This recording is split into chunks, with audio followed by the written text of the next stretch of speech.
Ang ginagawa po ni July ngayon, ni-record niya yung ating service. Kung sakasakaling magkaroon ng disruption sa ating gawain, kung mabigla ho kayong mag-disconnect, nawa loobin ng Panginoon ay hindi pa dumarating ang Panginoon at hindi kami naiwan. Kung magkaproblema po sa internet connection o sa kuryente, antayin nyo lang ho kasi bago matapos po ang araw na to, sisikapin namin ni July na mai-upload yun pong ating at least yung preaching sa ating sa YouTube para mapanood nyo po, para mapagbulay-bulayan natin. Anyway, sinabihan ako ni Mami at ni Daddy na ituloy lang tong gawain dahil nag-brownout daw po sa kanila. Gusto ko magpatotoo, unang-una sa lahat, malaking pagpapala po sa akin yung awit kanina, He leadeth me. Akay-akay ako ng Panginoon, akay-akay ako ng Panginoon, kahit saan ako dumaan, akay-akay ako ng Panginoon. Naalala ko yan nung unang taon ko sa pinagtuturuan ko po ngayon. Bagong teacher ako at pang-apat na beses ko ng bagong teacher.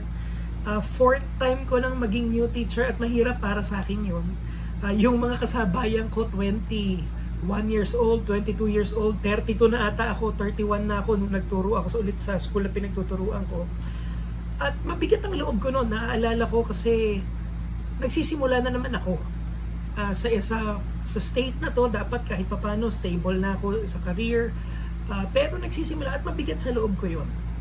Hindi ko naman, at marami doon consequences din ng pagkukulang ko. Ako din naman kasi may problema. Pero alam niyo, naglalakad ako noon at ang bigat-bigat ng loob ko, nagbubulay-bulay ako. Hapon yung pauwi ako, pagod ka sa trabaho, at nagbubulay-bulay ako patungkol sa kalagayan ko. Alam niyo, ginamit ng Panginoon yung mensahe niyang awit na yan. Dumaan ka, ang mensahe sa akin ng Panginoon, dumaan ka sa mga panahon ng pagtatagumpay, dumadaan ka sa panahon ng pagsubok, dumaan ka sa panahon ng pagbagsak, dumaan ka sa panahon ng talagang hindi mo malaman kung ano gagawin mo. Pero lahat ng dinaanan mo yun, ang guarantee sa atin ng Panginoon, akay-akay niya tayo. Hindi tayo biktima ng random chance. Hindi ka napagtitripan ng pagkakataon. Lahat ng dinaanan na yon, hindi ko naiintindihan bakit dadaan doon, pero akay ka ng Panginoon. Kaya importante ang unquestioning belief sa sovereignty ng Panginoon. Nangyayari ang lahat ng nangyayari dahil sa karunungan ng Panginoon. At ang assurance ng Kristiyano, alam mo, naalala ko yung mensahe sa akin ng Panginoon eh. Sabi sa akin ng Panginoon, kasi ang tanong ko sa Kanya noon habang nagbubulay-bulay ako, Panginoon, ano ba? Ito na ba, dito na ba magtatapos yung, ang takot ko nga noon, dito na ba ako magre-retire? Ganito na lang ba kalagayan ko? Ganito na ba magtatapos yung nagsimula ako sa ministry, ang daming yung may promise, merong magandang hinaharap. Tapos alam niyo, many years after that, nag-iisip ako, ito na ba yun? Ito na ba yung dulo nun? Sabi nga naman, naalala ko mensahe ng Panginoon sa akin nun. Pinadadaan kita dyan sa kalagayan na yan dahil may layunin ako. May mga kailangan kang matutunan. May kinakailangang alisin sa'yo. May kinakailangang maisuko mo. Kinakailangang mapagtagumpayan mo. Hindi mananatiling ganito. Pero alam niyo, ang katiyakan na talagang ninamnam ng puso ko noon ay hawak ako ng Panginoon eh. At alam niyo yun, marami sa mga kapatiran natin ngayon, literal na binabagyo, may physical na bagyo na dumadaan dyan sa atin sa San Jose ngayon, pero baka may mga bagyo ng buhay, may mga bagyo ng pagsubok na ang pinangahawakan natin, hawak tayo ng Panginoon. Kung tayo, lagi na lang natin sinasabi to sa mensahe sa church natin, kung tayo ang may hawak sa Diyos, matagal na tayong bumitaw. Pero ang katiyakan natin, bagamat magandang kumapit tayo sa Panginoon, humawak tayo sa Panginoon, ultimately, Diyos ang may hawak sa atin. Kung sila Ate Lani inapunta sa Semirara, yun ay dahil akay sila ng Panginoon doon. At hanggang niloloob ng Panginoon na nandun sila, kalooban ng Diyos yung kapag ka kinailangan ng umalis at kinailangan ng ilagay sa kung saan man sila ilalagay ng Panginoong susunod, hawak ng Panginoon yun. At yun ang ating katiyakan. Anyway, ma-share ko sa inyo, isa pa lang yun sa mga patotoo ko. Nitong nakaraan, sa school namin, merong sisimulang ministry. Actually, clubs yun. Iba't iba yung mga teachers, magsisimula sila ng mga club, mga grupo. Tapos pagka binuksan mo yung club na yun, yung mga estudyante, pwede silang voluntarily na mamili kung anong club yung sasalihan nila. Merong sports club, merong chess club, merong journalism, at ang burden sa akin na binigay ng Panginoon ay magsimula ng gawain sa school namin. Magsimula ng isang ministry para sa mga students. Ito ang mabigat sa akin kasi alam nyo na dapat nasa Mindoro ko ngayon. Dapat kasama ko si Daddy ngayon. Dapat doon ako nagmi-ministry ngayon. Pero noong bakasyon, na shinare ko na rin to sa inyo, malinaw na nangusap sa akin ng Panginoon sa pananalangin natin na dito niya ako pinag-i-stay. Dito ang ministry ko as of now. At edi ganoon, sabi ko, sige, magsistay ako dito sa Manila. Kailangan ng mga estudyante na mapakinggan ng Ebanghelyo. At hindi, alam nyo, sila paulit-ulit kong sinasabi, isa siguro yun sa mga pinakamahirap at pinakanatagalan akong desisyon na gawin sa buong buhay ko. Kasi parehong mahalaga kaninong minute, saan ako maglilingkod? Tutulungan ko si Daddy o magsastay ako dito? Kailangan ni Daddy, kailangan ng magulang ko ng katuwang sa gawain. Hindi ko rin maintindihan bakit ako pinagstay dito ng Panginoon. Anyway, adi ganun na nga ang nangyari. Nagsimula na yung school year, nagtuturo na ako. Sisimulan na tong club na to. Ngayon, imagine niyo to Ang kausap namin, mga high school student. Okay, naalala nyo nung high school kayo? Parang imagine niyo ngayon. Merong isang club na sports. Okay, may basketball, may volleyball. Merong isang club na theater, tsaka arts. Kakaroon sila ng... Merong isang club, chess. Merong isang club, science. Ito yung mga club na natural na interesting sa mga bata. Papasok ako ngayon, tapos magsisimula ako ng club Bible study. Alam nyo na problema ko. Okay, ang sabi sa amin ng head ko, ng assistant principal, simula daw nung Friday hanggang bukas, magpo-promote na kami sa mga estudyante kung baga i-invite namin sila dun sa aming club. Sino sa inyo, ang kung high school student kayo, sasali kayo sa Bible study, kung pwede kayong mag-basketball, mag-volleyball, at kung alam niyo yun, yung artistic, okay? Meron doon, magsa-science experiment sila. Sino sa inyo, kung high school pa kayo, ang sasalihan nyo ay Bible study? Ito ngayon ang nararamdaman ko nung Thursday, nape-pressure ako. Kasi, kailangang may mangyari dito sa club na to. Dahil ang pinagpalit ko rito si Daddy. Naiintindihan nyo? Kaya hindi ako umuwi ng Mindoro. Kasi ito ang ministry ko. Ini-imagine nyo ba kung dadalawa yung sumali ron sa club na yun? Kumbinsidong-kumbinsido ko, nakalooban to ng Diyos, ito ang dapat kong ginagawa, mag-share ako ng gospel. Tapos imagine niyo kung sa araw ng pagbubukas ng club, tatatlo kami ron sa classroom. Okay, edi Thursday, nape-pressure ako.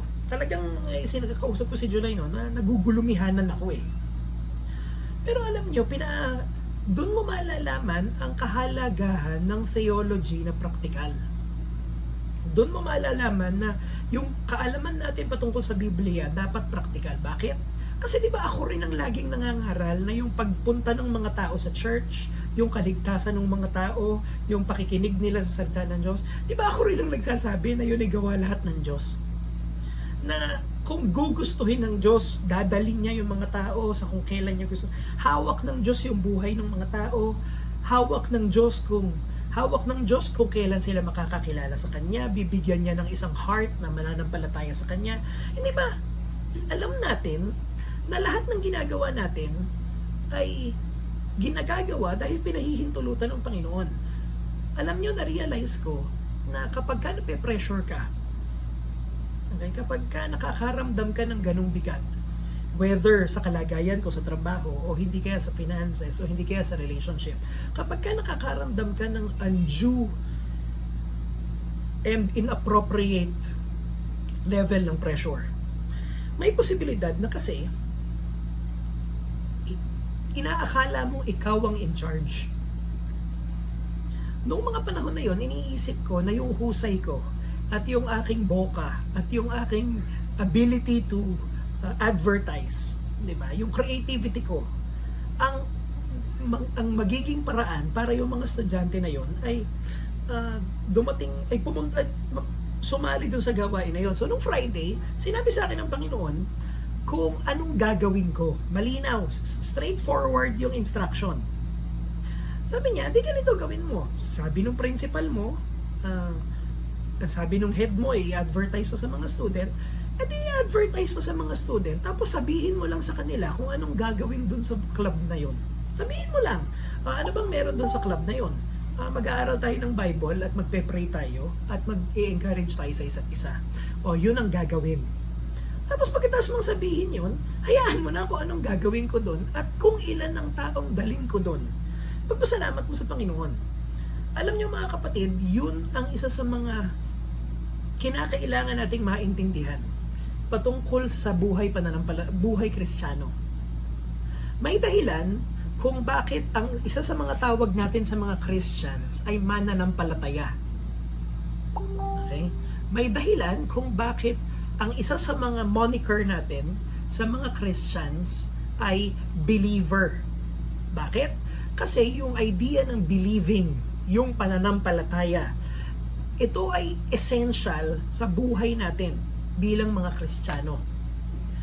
Hindi magsisimula ang buhay Kristiyano ng walang pananampalataya at hindi magpapatuloy ang buhay Kristiyano ng walang pananampalataya. At yun ang mensahe natin sa gabing ito. Okay? Buksan natin ating mga Bible sa Romans chapter 4.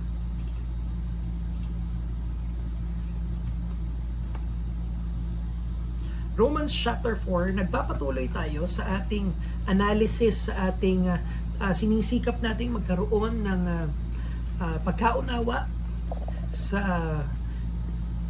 mensahe ng Panginoon sa Book of Romans.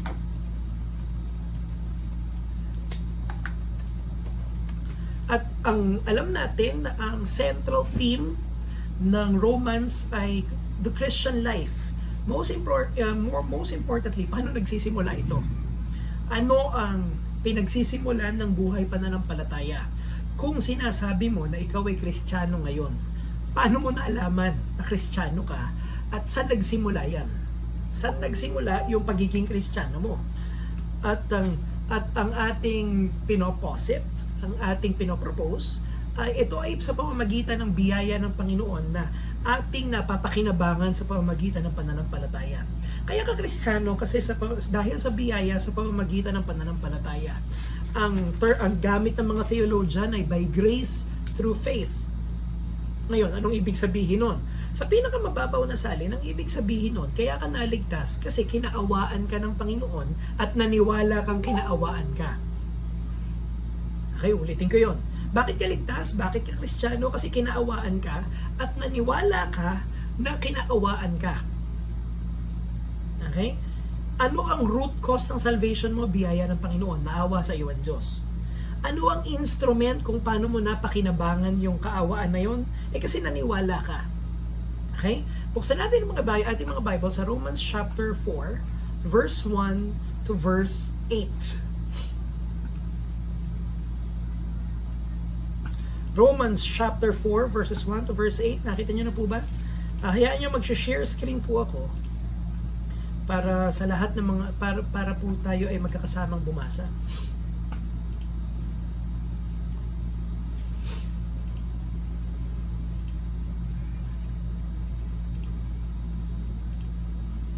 Romans chapter 4 verses 1 to 8. Hayaan niyo po ang inyong lingkod na lamang po ang babasa. What then shall we say that Abraham, our forefather according to the flesh, discovered in this matter? If in fact Abraham was justified by works, he had something to boast about, but not before God. What does Scripture say? Abraham believed God and it was credited to him as righteousness. Now to him who works, wages are not credited as a gift but as an obligation. However, to the one who does not work but trusts God who justifies the ungodly, their faith is credited as righteousness. David says the same thing when he speaks of the blessedness of the one to whom God credits righteousness apart from works. Blessed are those whose transgressions are forgiven, whose sins are covered. Blessed is the one whose sin the Lord will never count against them. Salamat sa pagkabasa ng salita ng Panginoon. Tayo mga kapatid ay manalangin. Panginoon, katagpuin mo kami sa gabing ito, makita namin ang kabutihan mo, makita namin ang kaluwalhatian mo. Kumilos ka, mangusap ka sa lahat ng naaabot ng mensaheng ito, hindi ang mangangaral, Panginoon, at ang kanyang kahusayan, sapagkat wala ako noon, Panginoon. Kulang ang aking kakayahan para bigyang kaliwanagan ang iyong salita.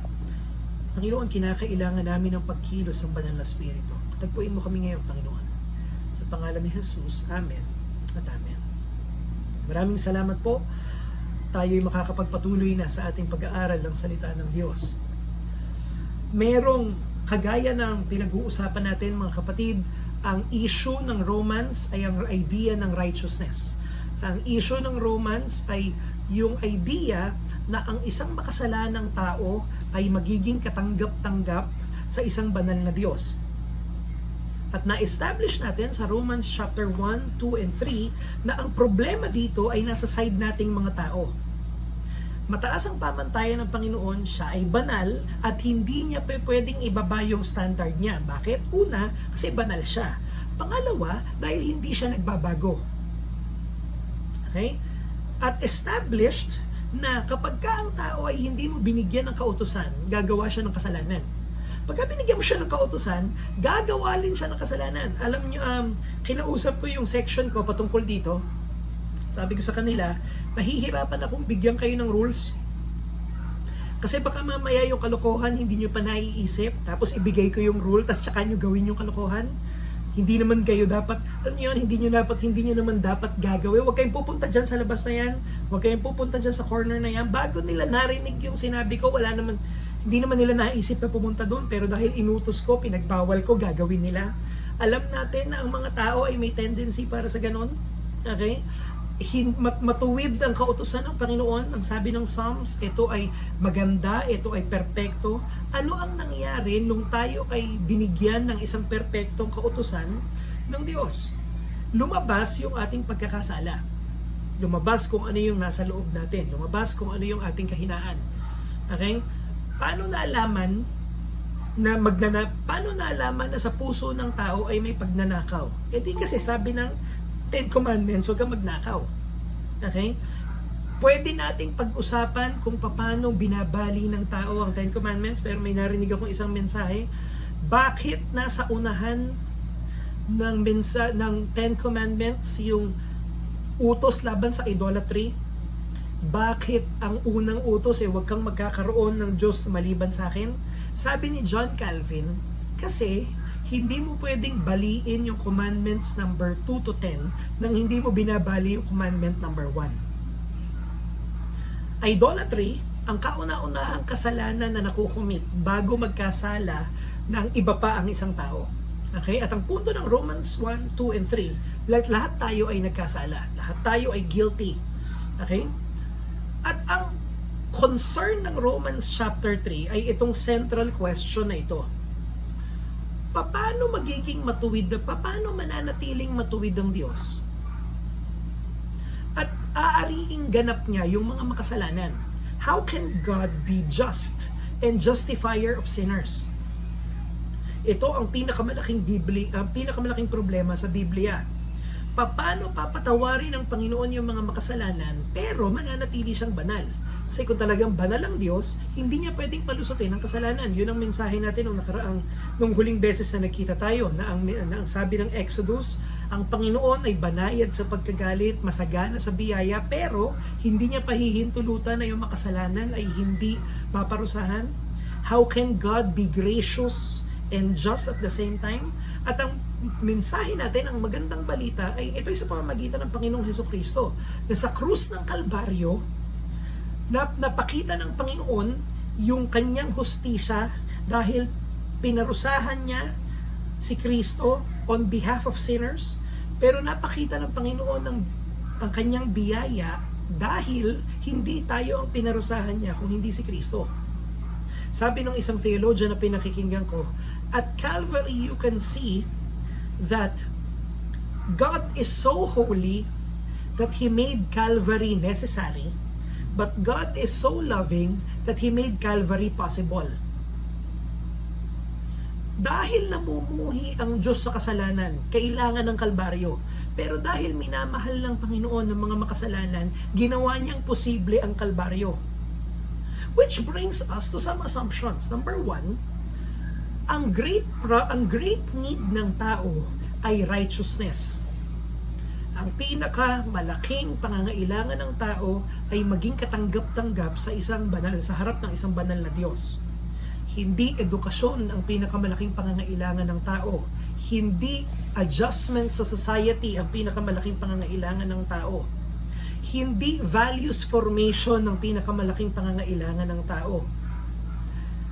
Hindi economics ang pinakamalaking pangangailangan ng tao. Ang pinakamalaking pangangailangan ng tao ay siya'y ariing ganap ng isang banal na Diyos. At alam nyo, kailangan kong paalalahanan lagi ang sarili ko. Sa tuwing ako ay nagtuturo ng mga estudyante ng ESP, ng values. Alam nyo kung bakit? Kasi kapag nagtuturo ako ng values, meron akong temptation, madali para sa akin na maisip na kung matuturuan ko lang yung mga estudyante ko na maging inclusive at maging respectful at maging mabait at maging katanggap-tanggap sa lipunan at maging masipag, okay na sana sila. Yun lang ang hinihingi sa akin, kaya ako pinapasahod para i-accomplish yun. Kung matuturuan ko lang sana yung mga estudyante ko na sumunod sa rules. Kung, alam nyo, matutuwa sa akin yung school kung mare-record na sa loob ng isang buwan sa lahat ng estudyante ko sa values, hindi magkakaroon ng violation sa school rules. Sipin nyo kung na-accomplish ko yun. Pero kinakailangan kong paalalahanan ng sarili ko na hindi yun ang pinakamalaking pangangailangan ng mga estudyante ko. Yung mga estudyante ko, kinakailangan nilang makita na sila'y nabubuhay bilang mga rebelde sa harap ng isang banal na Diyos at kailangan nilang ma-reconcile. Kailangan nilang ariing ganap. Kailangan nilang mag-declare na righteous. Kaya alam natin na sa Romans, itong righteousness, ito ang pinaka-importanting salita na meron. Bakit? Ang ibig sabihin ng righteousness ay hindi lang basta innocent. Ang ibig sabihin ng righteousness ay hindi lang basta wala ka ng utang. Ngayon, anong ibig sabihin? Alam nyo nung nag-aaral kayo ng math, mayroong integer line. Sabi sa atin ng math teacher natin, ang gitna ay 0. Tapos yung nasa kaliwa ng 0, mga negative, negative 1, negative 2, negative 3, negative infinity. Tapos sa kanan ng 0, 1, 2, 3, 4, 5 hanggang infinity. Alam nyo yung sinabi ng mga math teacher natin na yung positive integer, malalaki sila kaysa sa negative integer. Kung ito ay gagamitan natin ng example sa business, yung negative ay utang, yung positive ay kita, 0 ay neutral. Kung ilalarawan natin ang pagkakasala ng tao, tayo ay nasa negative. Kung ilalarawan natin ang kabanalan ng Diyos, siya ay nasa positive. Matanong ko kayo, kung yun ang gagamitin nating basihan, saan nyo ilalagay yung sarili nyo? Meron ba sa atin dito na sa palagay ko po, ako po yung negative 1. Bagamat ako po may kasalanan technically, pero malapit-lapit po ako sa 0, malapit-lapit ako sa neutral. Negative 5, negative 7, negative 15. Saan nyo ilalagay yung sarili nyo? Okay, question number 2. Knowing ang kabanalan ni Kristo, saan nyo siya ilalagay dun sa integer line na yon? Positive 1 million, positive 3 million, positive 5 million. Ano ang ibig sabihin ng righteousness? Ang righteousness, mga kapatid, ay hindi 0. Ang righteousness ay hindi lang yung wala kang ginawang mali. Neutral, di ba? Wala ka pang, hindi mo pa nadudumihan yung record mo. Ang righteousness na tinutukoy sa Romans ay perfect record. Kung saan nandun si Kristo, dun sa ilustrasyon natin. Ang demand ng Panginoon ay yung kabanalan ni Kristo. Nothing less than that. Kaya alam nyo na kung ba't malaki ang problema natin. Kasi ang inaakala natin mga kapatid na, alam niyo yun, si Jesus Christ, si Mahatma Gandhi, si Mother Teresa, inaakala natin na yung mga ganong bagay ay ideal, pero hindi naman required. Alam mo yun, yung ganong klaseng kabutihan, para bang maganda kung meron ka, pero hindi naman hinihingi sa'yo kasi tao ka lang naman eh. Diba? Yung makarating ka ng zero, sasabihin, gawin mo na lang kung ano yung gawin mo na lang yung best mo sa kung ano mong paniniwala ang meron ka, okay na yun. Hindi. Ang hinihingi ng Bible ay ito, perfection. Yun ang bigat ng sinabi ng Bible na maging banal kayo sapagkat banal ako. Hindi siya nahihingi ng best efforts natin. Ang hinihingi niya ay perpektong katuwiran. Yun ang wala tayo. Ngayon mga kapatid, kapag tayo ay tinuring ng Panginoon na righteous, hindi niya sinasabi na, hindi niya sinasabi kay Jarden, sige ganito Jarden ha, i-neutralize natin lahat ng utang mo sa akin, alisin natin lahat ng negative, lagay kita sa zero, o bahala ka nang maglagay ng positive mo ha. Okay, ilalagay kita sa isang kalagayan na hindi wala ka ng utang, pero magpakabuti ka naman ha. Dagdagan mo na yung record mo ng kabutihan, mag-plus ka na, alisin ko yung utang mo. Hindi ganun ang righteousness. Ito ang righteousness. Ipinataw sa'yo lahat ng positive ni Kristo kasi pinataw kay Kristo lahat ng negative mo. At hindi tatanggapin ng Diyos ang anything less than the perfection of Christ para maging Kristiyano ka. Naiintindihan ba natin kung gaano kabigat yun? Naiintindihan ba natin yung ginawa ng Panginoon para sa alang-alang sa atin nung tayo ay ginawang mananampalataya? Kasi madaling isipin na ang ginawa sa iyo ng Panginoon ay, sige na, nakita mo tong utang, alam nyo ba yung nung bata kayo, sa school kapag maingay kayo, may lista. Okay, pagka noisy o di standing, anong ginawa ng Diyos? Binura niya yung lista mo? Hindi lang ganun. Sinuotang ka ng medalya nung naligtas ka. Hindi neutral yung righteousness na binigay sa iyo. Okay? Kaya ka nagiging katanggap-tanggap sa isang banal na Diyos ay dahil binihisan ka niya ng kabanalan. Hindi niya binaba yung standard niya. Sinuotang ka niya ng holiness. At para sa marami sa atin, kinakailangan nating mapaalalahanan ng lalim ng pagkakasala natin para ma-appreciate natin yon. Alam niyo, naisip ko, bakit napakababaw ng Christianity sa panahon natin? Bakit napakababaw ng pagiging mananampalataya? Lalo na sa kinalakhang kong, sa nakagisnang ko, nakalakhang kong mga paniniwala. Simple lang. Sipin mo, lumaki ako na ang pagkakaintindi ko sa Christianity ay ganito. Anong ibig sabihin na Kristiyano ka na? Punta ka ng langit, hindi ka na pupunta ng impyerno. Tama naman yun. Alam mo yun? Tama naman na pagka-Kristiyano ka, hindi ka na papaimpyerno, papalangit ka na. Pero hindi yun ang pinaka-importanting parte ng pananampalataya natin. Ang pinaka-importanting bakit Kristiyano ka na? Kasi hindi nagalit sa iyo ang Diyos ngayon. Dapat bulay-bulayan ba natin yung tamis ng mensahe na yun? Hindi nagalit sa iyo ang Diyos ngayon. Wala nang galit na para sa iyo kasi sinalula lahat ni Kristo. As far as the judge is concerned, you're righteous. Meron ako narinig na isang mensahe. Ano ang pinagkaiba sa forgiven tsaka righteous? Bagamat forgiven tayo lahat, pinatawad tayo sa kasalanan natin. Ano ang ibig sabihin? Ano ang pinagkaiba ng pinatawad sa inaring ganap? Papaintindi ko sa inyo kung ano. Kapag imagine niyo si Ate Lani ay nagmamaneho. Okay. Tapos, sinita siya ng isang traffic enforcer. Maaring wala siyang lisensya, maaring wala siyang helmet, may violation.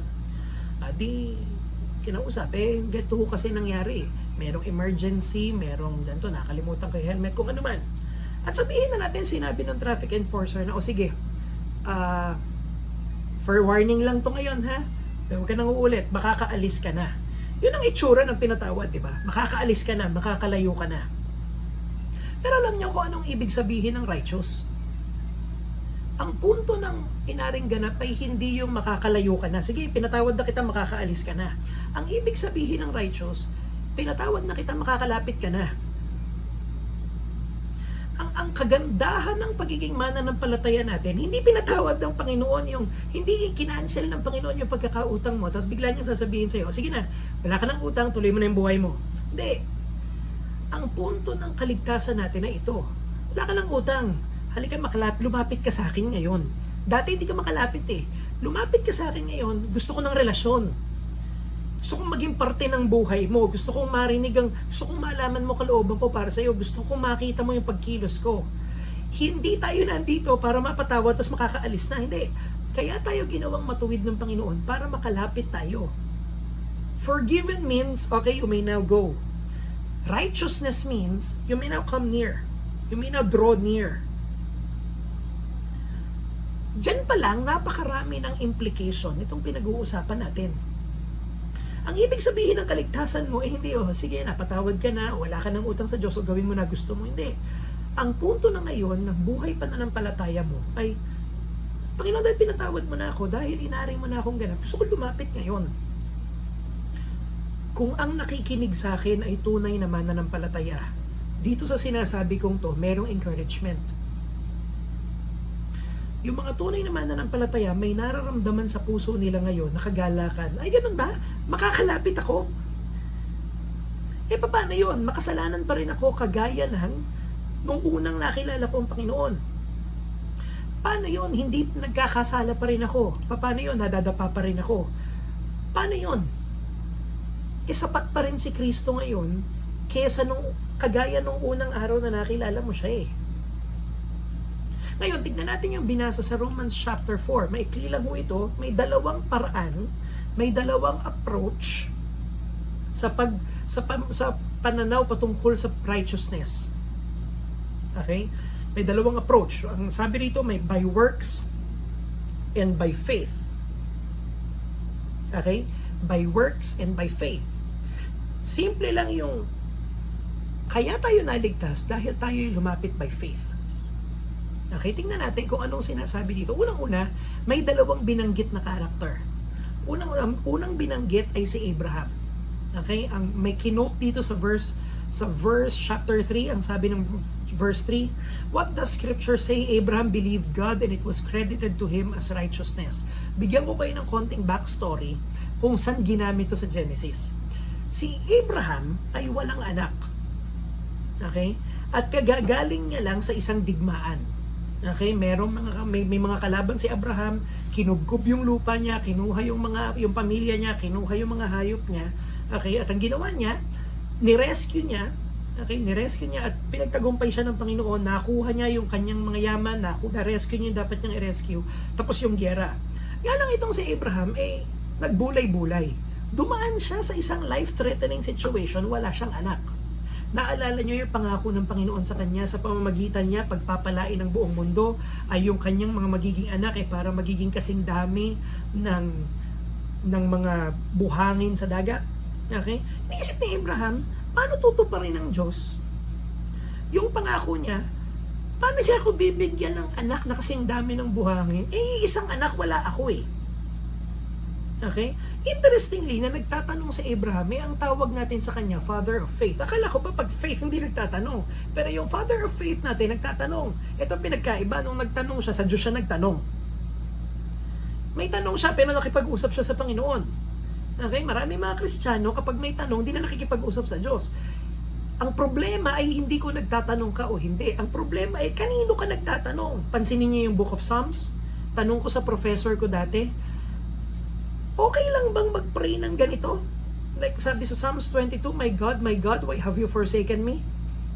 Sabi ko sa professor ko, okay lang bang kunin ko tong, imagine niyo kung sa isang worship service, pinag-pray kayo, pastoral prayer, manalangin tayo, Panginoon, ba't mo kami iniwan? Sabi ko sa professor ko, okay lang bang magtanong ng gano'n? Nasa Bible? Ang sabi niya, tsaka ang sabi ng isang preacher na pinakikinggan ko si Tim Keller, alam niyo kung ba't nakasulat sa Psalms yun? Kasi kahit na gaano kapait yung tanong, ang kausap ng psalmist, Diyos pa rin. Nakikipag-usap pa rin siya sa Panginoon. Mapapansin mo ang nagre-rebelde, hindi na nakikipag-usap sa Diyos yun. Eto, mabigat yung loob niya, may mga katanungan siya, pero nagtatanong siya sa Panginoon. Anyway, yun sa Abraham. At eto ang tanong niya, Panginoon, paano mo tutuparin yung pangako mo? Wala akong anak. Sinagot siya ng Panginoon. Okay, basahin nga natin.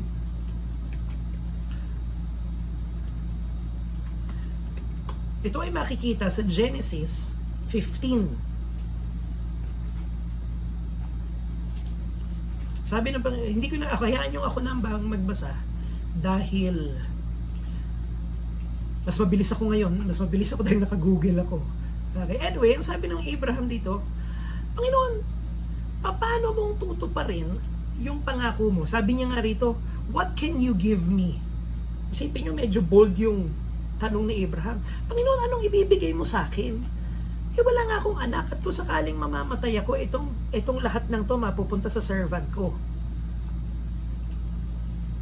Akala ko ba, bibigyan mo ako ng anak? Ang sabi ng Panginoon, then the word of the Lord came to him, this man will not be your heir. Hindi mo magiging tagapagmana yung servant mo na yan. Bibigyan kita ng anak mo, sariling dugot laman mo. Tapos ang sabi ng Panginoon sa kanya, tumingin ka sa labas, tignan mo yung mga bituin. Magiging mas marami yung anak mo dyan. Tapos ang sabi dito sa verse 6, Abraham believed the Lord and he credited to him as righteousness. Ang ganda nung sinabi dyan. Ang sabi dito, naniwala si Abraham sa Panginoon at itinuring itong katuwiran niya. Dahil naniwala siya, tinuring siyang matuwid. Sinabi ng Diyos, pinaniwalaan niya, tinuring siyang matuwid. Okay? Ito ang picture ng salvation natin. Bakit? Sabi ng Bible, makasalanan ka. Sabi ng Bible, namatay si Kristo para sa iyo. Sabi ng Bible, kung mananampalataya ka sa Panginoon, gagawin kanyang anak niya. Ang mga mananampalataya ay naniniwala doon sa simpleng ebanghelyo na yun. Ay ganun ba, Panginoon? Naniniwala ako na namatay si Kristo para sa akin. Siya ang kabayaran ng kasalanan ko. Naniniwala akong makasalanan ako. Naniniwala akong kailangan ko yun. At naniniwala akong ginawa mo yun para sa akin. Yun ang summary ng Christian faith. Meron bang tricks? Meron bang kinakailangang additional requirements? Meron bang kinakailangang gawin ng isang mananampalataya bago niya maranasan yung transformation? Hindi. For something as profound and as mysterious as salvation, it begins in a very simple way. Nananalig yung mananampalataya. Talaga bang namatay si Kristo para sa akin? Talaga bang sapat yung kamatayan niya? The moment na pinaniwalaan mo yun, at yung paniniwala na yun ay hindi mangyayari kung hindi kikilos ang banal na Espiritu sa iyo, inaari kang ganap ng Panginoon. Bakit? Imagine niyo kung nilagyan ng requirements yun. Unang-una, kahit gaano kababaw yung requirement na dapat nating gawin, wala pa rin garantiya na magagawa natin yun. Pangalawa, kung sakasakali mang may pinagawa ang Panginoon para tayo ay maniligtas, kung merong kinakailangang action, kung merong kinakailangang performance, hindi nyo napansin kapag nakarating tayo sa langit lahat, makakarating tayo nang magmamalaki tayo. Alam mo kaya ako nandito kasi nagawa ko yun eh.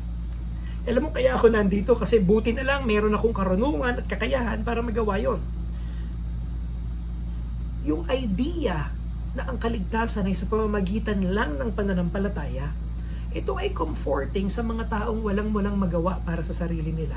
Pero ito ay rebuke sa mga tao na akala nila magagawa nila lahat. Hindi nyo napansin sa Gospels, ang unang-una laging naliligtas ay yung mga walang-wala na. Ang maliligtas yung prostitute, ang maliligtas yung tax collector, ang maliligtas yung may sakit. Kasi yung mga tao na yun, ang walang magagawa sa sarili nila. Sino ang laging huling naliligtas at himalang-himala kung maliligtas tayo? Ang maliligtas yung may kakayahan. Merong isang snippet, merong isang kwento sa Gospels na naging malaking pagpapala sa akin. Tignan nyo to. Naglalakbay si Kristo, nagtuturo siya at merong isang mayaman na bata na ruler na lumapit sa kanya. Okay? At ang sabi nitong rich young ruler sa kanya, ang sabi nitong matalinong bata, itong kabataan na to na matalino at siya'y mayaman, ano po bang gagawin ko para ako'y magkaroon ng buhay na walang hanggan? Sabi ni Kristo sa kanya, nalalaman mo ang kautusan, di sundin mo. Alam mo yung 10 Commandments, di sundin mo. Sabi nung rich young ruler, bata pa lang ako, ginagawa ko na yan eh. Okay? Sabi ngayon ni Kristo, ito gawin mo. Lahat ng pagmamay-ari mo, benta mo. Tapos, okay, pag naibenta mo na, sumunod ka sa akin. At ang sabi ng kwento, yung mayaman na yon, nalungkot siya at lumayo siya. Obviously, hindi siya sumunod kay Kristo dahil mayaman nga siya. Ang susunod na nangyari, tumingin yung mga disipulo kay Kristo. Tapos, eto yung tanong nila at nakakapagtaka yung tanong nila. Ang tanong ng mga disipulo, Panginoon, sinong maliligtas? Ang sabi ni Kristo, sa tao imposible yun, pero sa Diyos posible yun. Unang-una, nakakapagtaka yung tanong ng mga disipulo, sinong maliligtas? Parang kapag binasa mo yung kwento na yun, walang connect yung question nila doon sa nangyari. Pero naintindihan nyo ba yung punto ng mga disciples? Papaliwanag ko sa inyo. Kung meron man sa ating may magagawa, ito yon. Number 1, dapat financially able ka. Okay? Kapag wala kang resources, ang hirap kumilos. So, kung meron kang resources, right? Makakakilos ka. Age. Mahirap kumilos ng matanda ka. Mas madaling kumilos kapag bata ka kasi wala ka pang iniinda and all that. Mahirap pagka matanda ka na, may mga limitasyon ka na sa physique. Itong leader na to, wala. Pansinin niyo, ruler siya. Ibig sabihin, sa lipunan, meron siyang katungkulan. Meron siyang influence. Pinagsama-sama sa kanya lahat ng hinahanap mo sa isang tao. And by the way hindi sinabi ng Panginoon na nagsisinungaling siya nung sinabi niyang nasunod niya na ang kautusan. So lest we think na itong mayaman na to ay typical na mayaman na corrupt na hindi totoo sa kanyang mga sinasabi. Itong mayaman na to ay virtuous. Itong mayaman na to ay merong good manners and right conduct. Siya ay expert sa Judaism. Siya ay expert sa kautusan. Anyway, paano mo masusunod kung hindi ka expert? Mayaman ka, bata ka, may impluwensya ka. Alam niyo kung anong nakita ng mga disipulo? Pambihira, kung siya hindi maliligtas, paano na lang ako? Si Steve Harvey, meron siyang joke, yung stand-up comedian, sa araw daw ng judgment, anong mararamdaman mo daw kung nakapila ka, hahatulan ka, tapos yung tao na inaakala mong makakapasok ng langit, biglang pumunta sa impyerno, ano magiging reaction mo? Alam mo yung, etong taong to, di hamak na mas mabait kaysa sa'yo, laging nag-church, matapat na matapat siya, tapos bigla siyang hinagi sa impyerno. Sabi niya, pambihira ako, pagpapawisan ako ng malagkit noon. Kasi nakita ng mga disipulo, yung tao na yon, yung leader na yun, sabi nila, eto ang representative namin. Eto ang tao na kung may magagawa sa sarili niya, siya yun. May kapangyarihan siya, may yaman siya, may youth siya, may influence siya, meron siyang religious knowledge. At ang sabi naman, at hindi siya nakapasok.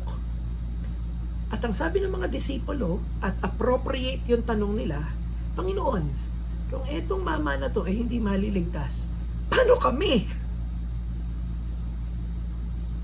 Sa isang test na yung pinakamatalino sa section ay hindi nakapasa, paano yung pasangawa?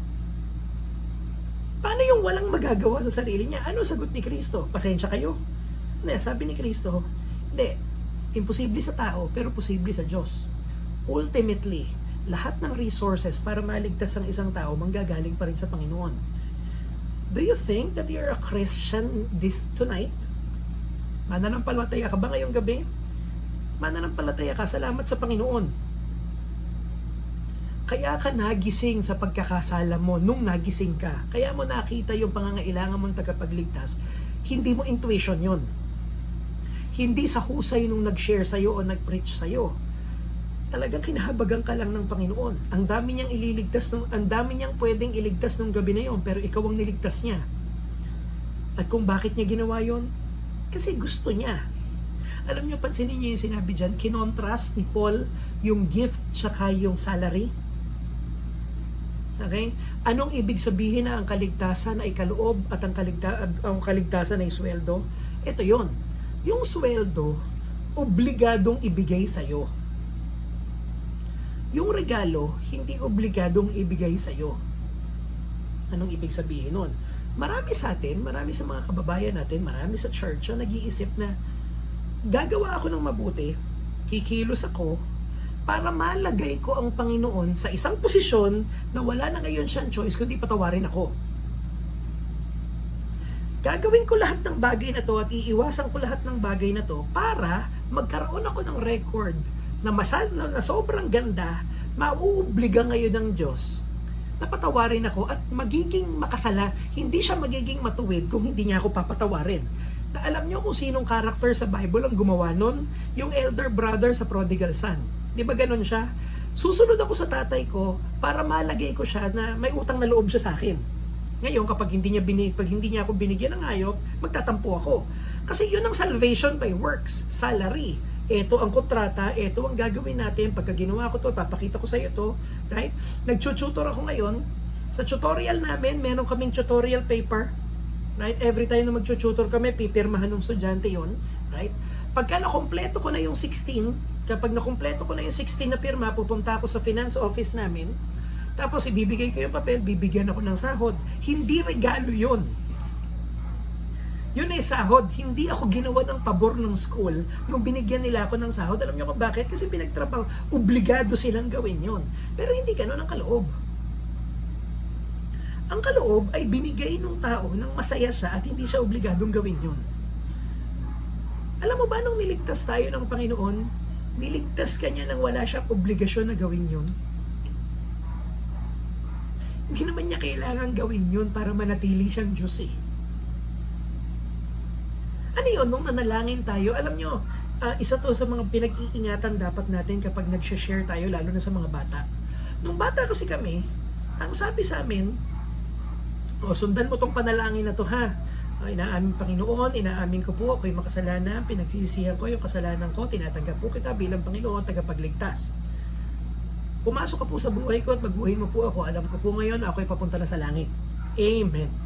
At lumaki ako ng isip ko kapag banggit mo nung amen.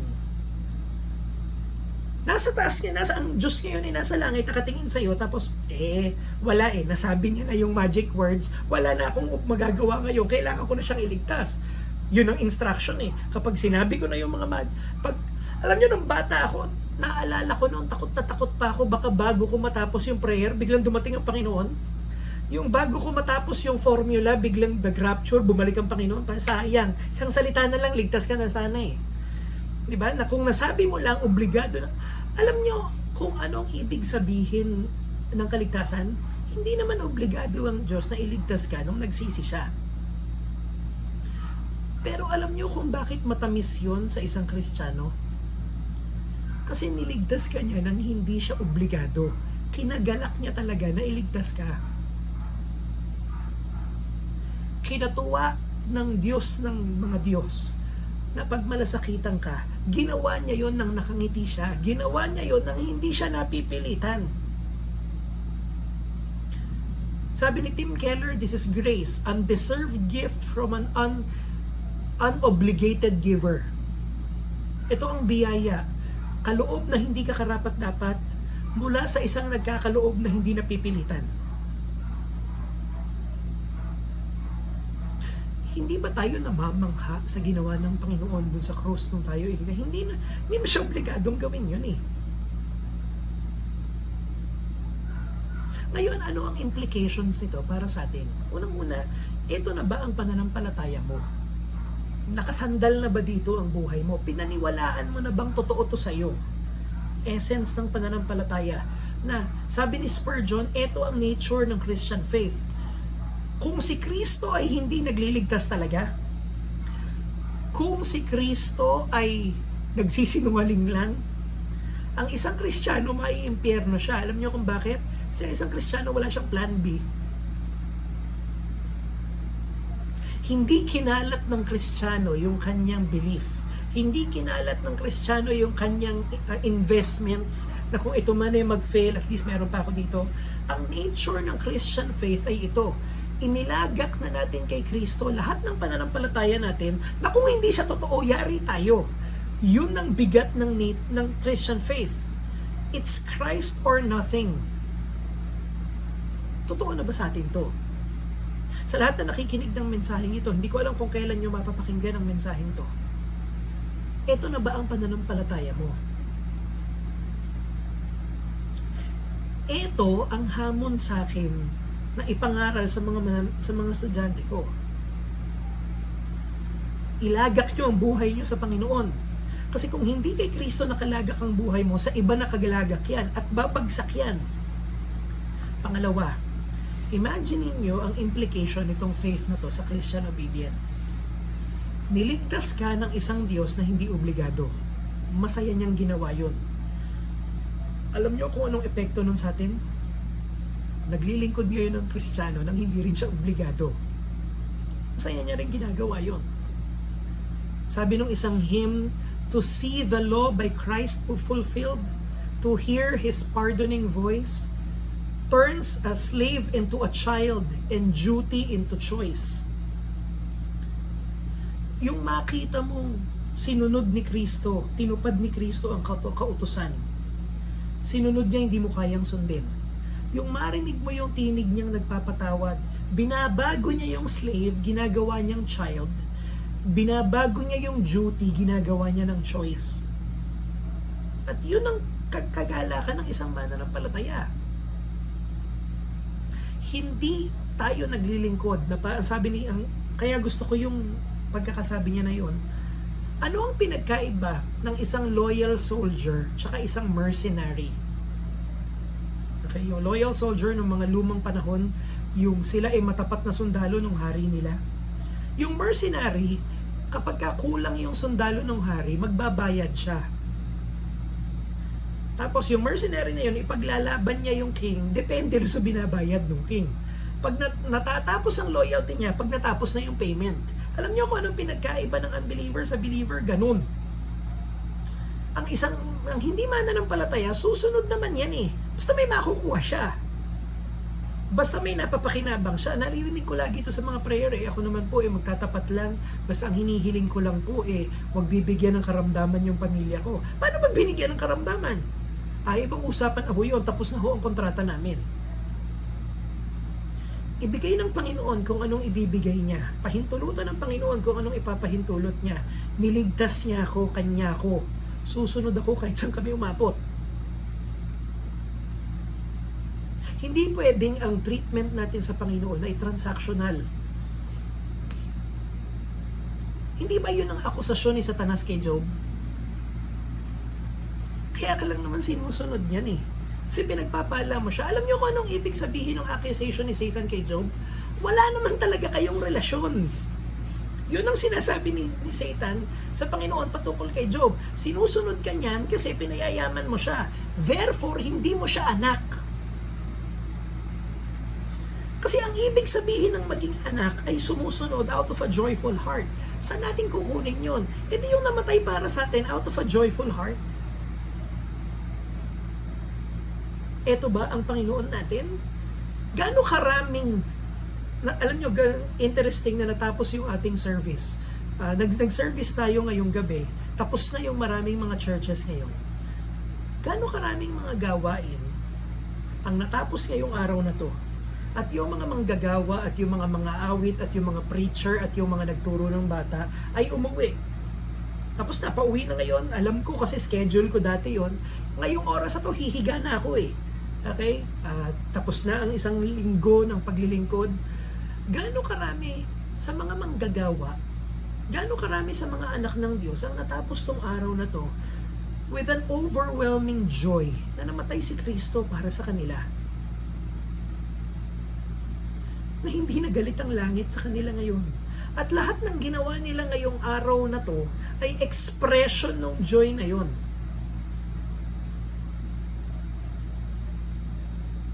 Gaano karaming mga Kristiyano ang umattend ng church ngayong araw kasi namumuhunan sa Diyos. Ano yung namumuhunan? Well, umattend ako para sa mga susunod na pagkakataon may maisusumbat ako sa kanya kapag hindi niya binigay yung gusto ko.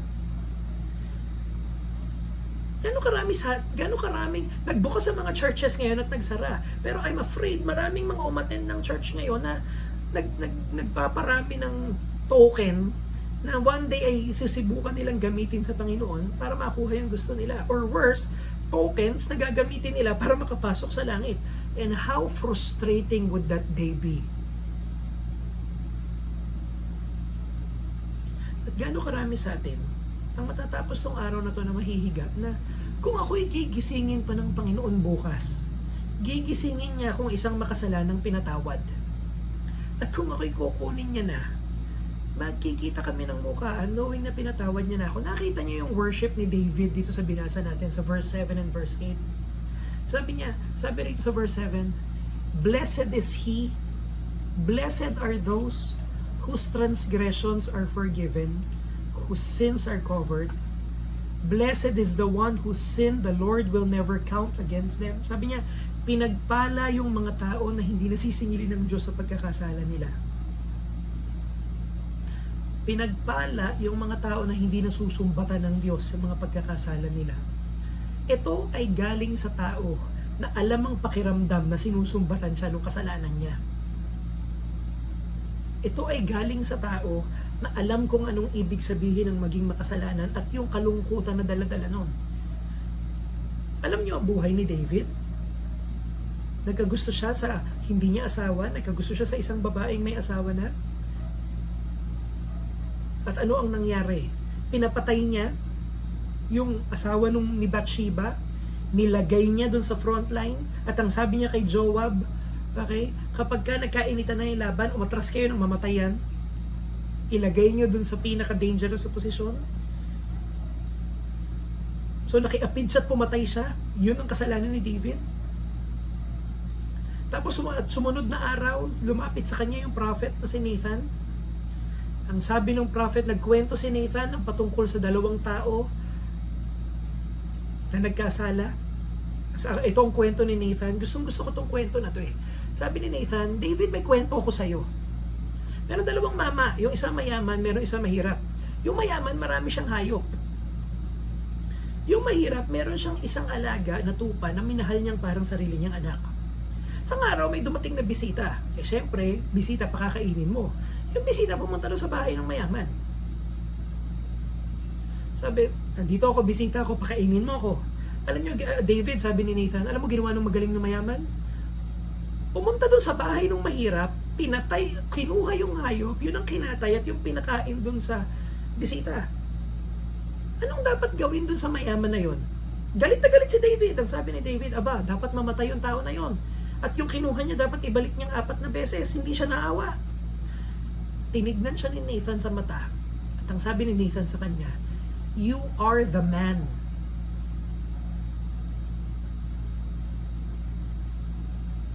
Lahat ng ginusto mo, binigay ng Panginoon, ang sabi ni Nathan. At binigyan ka ng maraming asawa, at kung kulang pa yung bibigyan ka, sabi ni Nathan, ba't mo ginawa to? At winalang halaga mo ang utos ng Diyos. Alam nyo, hindi yun ang nakakapagtaka dun sa verse na yun eh. Sabi ni Alistair Begg, ito yung sabi niya, pagkita siya rebuke ni Nathan, ito ang sabi ni David, basahin nyo mamaya pagkita ng service ito. Sabi ni David, I have sinned against the Lord. Nagkasala ko laban sa Diyos.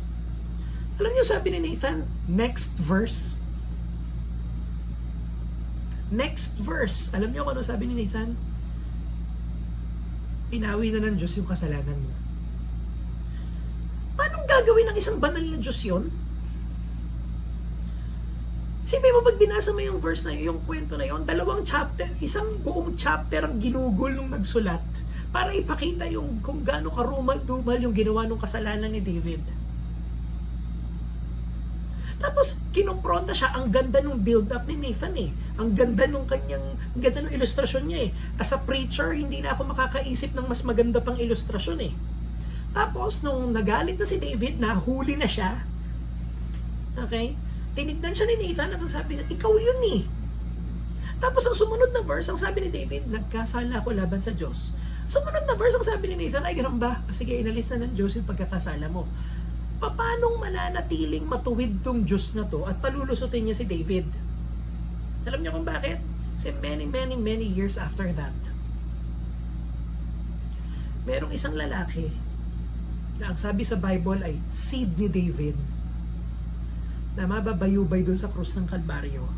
At ang isisigaw niya ron sa krus, my God, why have you forsaken me? At ang sa naalala ko, patawarin ako ng mga bata, pero actually ito ang pinaka-accurate theologically. Sabi ni R.C. Sproul, ano ang narinig ni Kristo nung sinabi niyang, my God, why have you forsaken me? It's as if ang sabi ng heaven sa kanya, God damn you. Na nung sinasabi ni Kristo sa langit, Panginoon, ba't mo ako iniwan? Ang sinabi sa kanya ng langit, pakasumpain ka ng Diyos. Kasi kailangang mangyari yun para mapatawad tong si David.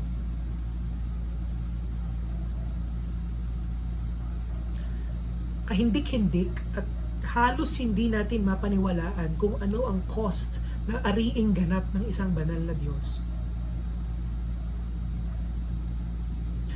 Dito tayo magtatapos sa ating mensahe. Paano mabubuhay ang isang tao na inaring ganap ng Diyos na ganito? Hindi takot.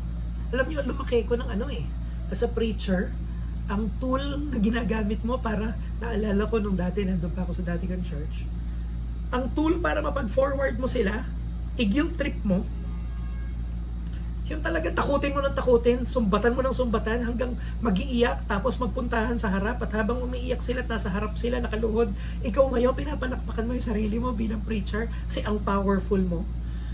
Pero alam nyo, na-realize ko na hindi pwedeng guilt trip eh. Ito ngayon ang paanyaya sa atin. Ganito ka minahal ng Diyos, hindi ka pa ba lalapit? Anong kasalanan ang maghahadlang sa'yo para lumapit sa ganitong Diyos na tama nga, malumanay ang pagkagalit niya? Sinong hindi lalapit sa ganitong Diyos na nagbayad sa pagkakasala natin? Hindi guilt, hindi fear. Hindi baka anong mangyayari kapag hindi natapos tong preaching na to, biglang dumating ang Panginoon. Hindi yun eh. Hindi takot eh. Hindi ka pa ba lalapit? Ito ang ginawa ng Panginoon para sa atin. Sa gabing ito at sa mga susunod na araw, namnamin natin ang biyaya ng Panginoon.